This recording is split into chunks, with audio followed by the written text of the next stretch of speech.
The Japanese immigrants began their journey to the United States in search of peace and prosperity.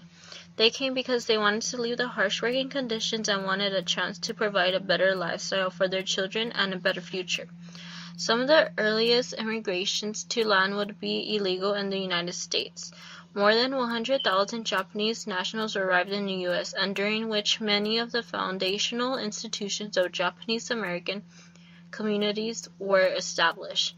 These newcomers at first found much of their employment in labor, working the farms, mines, canneries, and railroads of the American West, sometimes becoming active in the labor.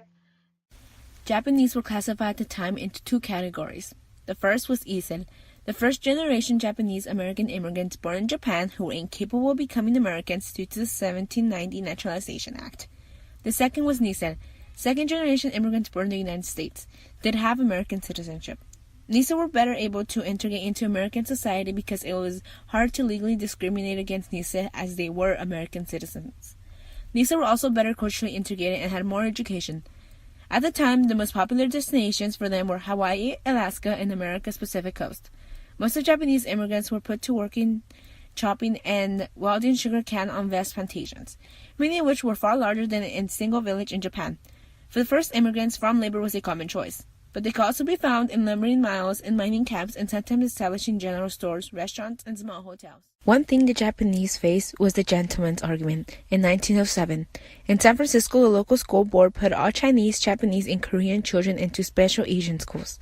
The San Francisco School Board justified segregation as a measure to save white children from being affected by association with students of the Mongolian race.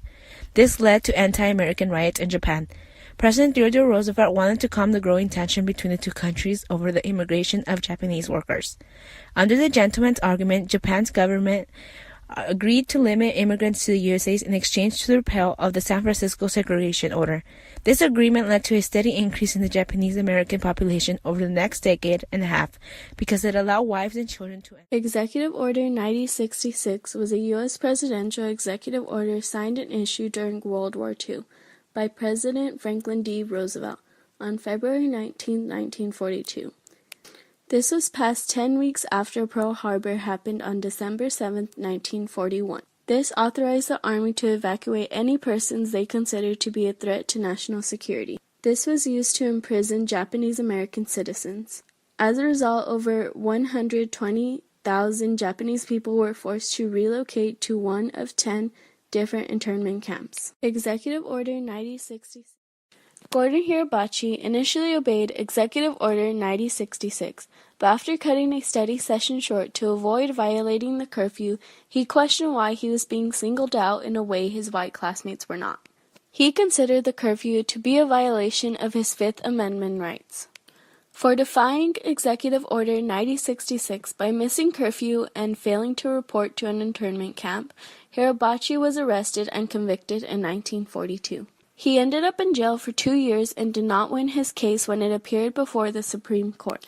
The High Court argued that the executive order was not discriminatory because of the military necessity. This was argued on May 9th and 10th in 1943. This was decided on January 21st, 1943. Gordon Hirabachi initially. In 1942, President Franklin D. Roosevelt signed a law that forced removal of all Japanese Americans that were in the West Coast. After decades of this, the Japanese Americans set to resolve the injustices that happened during World War II. The Japanese American Citizens League created a campaign to restore the cause with $25,000 per attorney, an apology by Congress saying that what they did was wrong and cruel, and money to cover the cost of education lost during the time. They realized that with the small population of Japanese Americans, it would be difficult to make a change. They were wrong. Sooner or later, with the help of media, within 6 months, there were articles about their internment camps in major newspapers and other news outlets. They continued to form civil rights groups to get the legislative to later examine the government's actions during the war. In 1980, the bill was passed to form a commission on the relocations and incarcerations as well.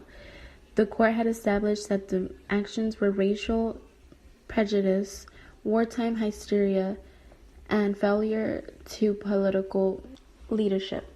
Finally, in 1983, they received 4 major agreements. They received a joint congressional resolution acknowledging and apologizing for the internment of Japanese Americans, a presidential pardon for Japanese Americans who refused to comply with exclusion orders, the establishment of a foundation to sponsor educational activities, and they also received $20,000 to each surviving internee. A struggle that Japanese Americans have faced was after Pearl Harbor, which was December 7, 1941. The American Pacific Fleet that was near Pearl Harbor in Hawaii was hit by hundreds of Japanese warplanes. Japan wanted to destroy America's navy to be able to conquer into the Dutch East Indies and Malaya for oil and rubber. Over 2,000 American civilians were dead and more than 10 ships were destroyed. Nothing like this had ever happened to the United States. After the attack, the Americans thought way differently about the Japanese Americans, which led to President Roosevelt signing Executive Order 9066. After he signed this, more than 110,000 Japanese Americans that lived along the West Coast were put into internment camps. They were named as aliens, and they did not have full participation in an economic or civic life for decades. They could not.